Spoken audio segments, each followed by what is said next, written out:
On May 10, 2021, University College London announced that we now live in our smartphones. Just like our homes, we keep one for some time, but then we move to a new place.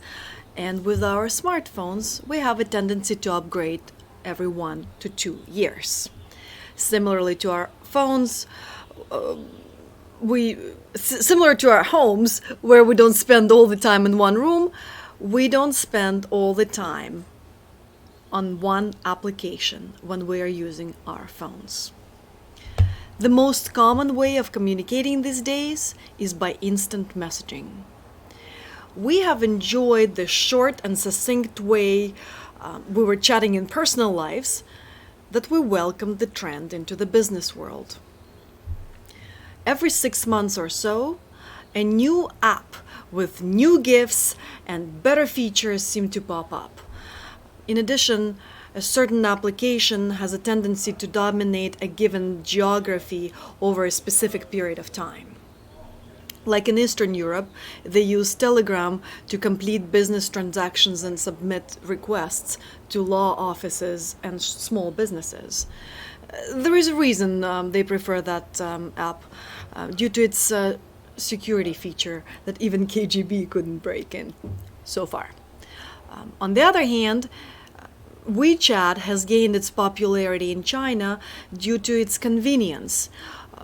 Users link their bank cards to the platform, and they can coordinate a dinner among friends and then pay their restaurant bill using WeChat.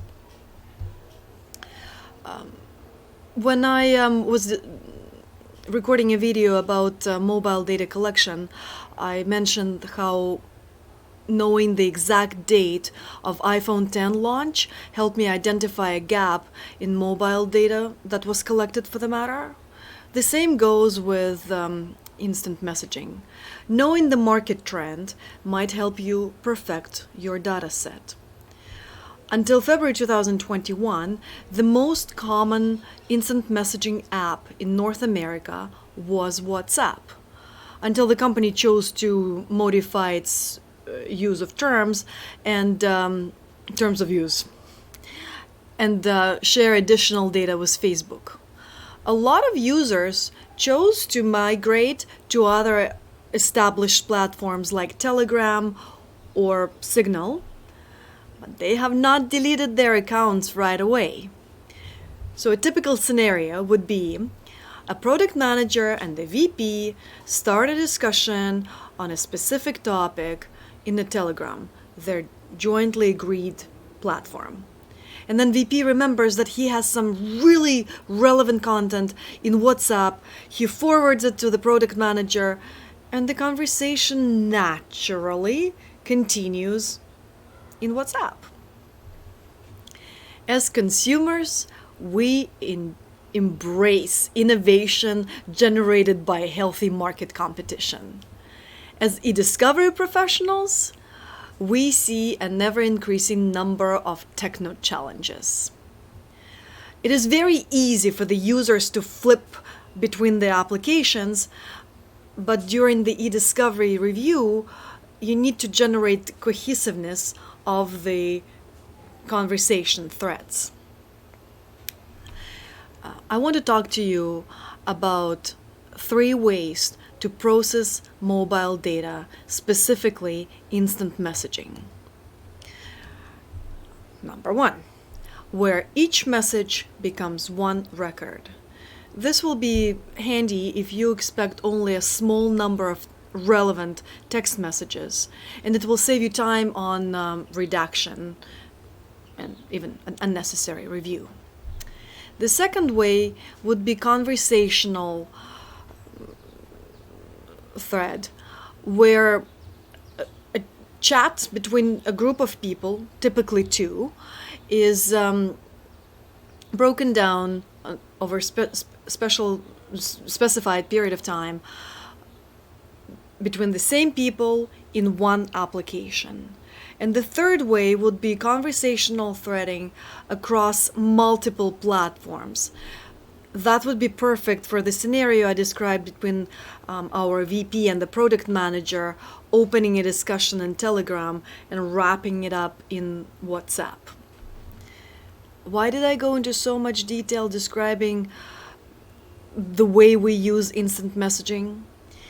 Is because understanding custodians' ways of using instant messaging will assist the legal team in deciding how to process instant messaging data.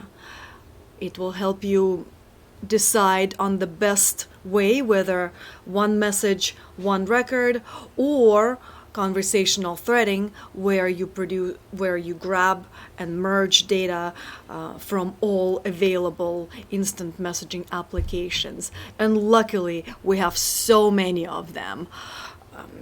Facebook Messenger, iMessages, text messages, Instagram, LinkedIn, Facebook, Twitter, Viber, Telegram, WeChat, WhatsApp. I'm sure by the time I finish recording this video, a new app will pop up. It is very important to understand each custodian's habits of using his phone or certain applications. The reason for it is because it might help you cut down unnecessary content.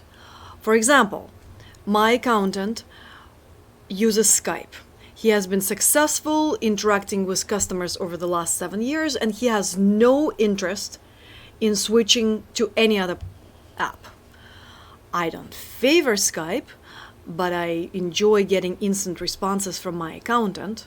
So what do? I download a brand new application on my smartphone to speak with exactly one, but key, individual.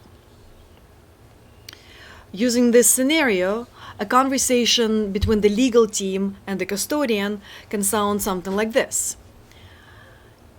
Do you only use Skype to speak with your family? Or is there a chance that you forwarded financial statements to your accountant last year? To summarize, I want to say that instant messaging data is now the norm of ESI collection and production. Remember that people often use more than one application to chat, and considering current market trend, there is a big chance that they're flipping and jumping between one application to another. Third, in a typical 2-year period used for litigation, there is likely a custodian who switched his mobile phone to upgrade to a better one, or to switch from one operating system to another, specifically iOS to Android. And lastly, don't be afraid to ask a lot of questions as to how your custodians are using their phones. It will help you expedite the production and streamline the review. And also, talk to your processing vendors. Maybe they have a way to deliver both types of outputs, where you get individual records for each message, but it is linked and pointed to a conversational thread. Conversational thread will be used by the document reviewers.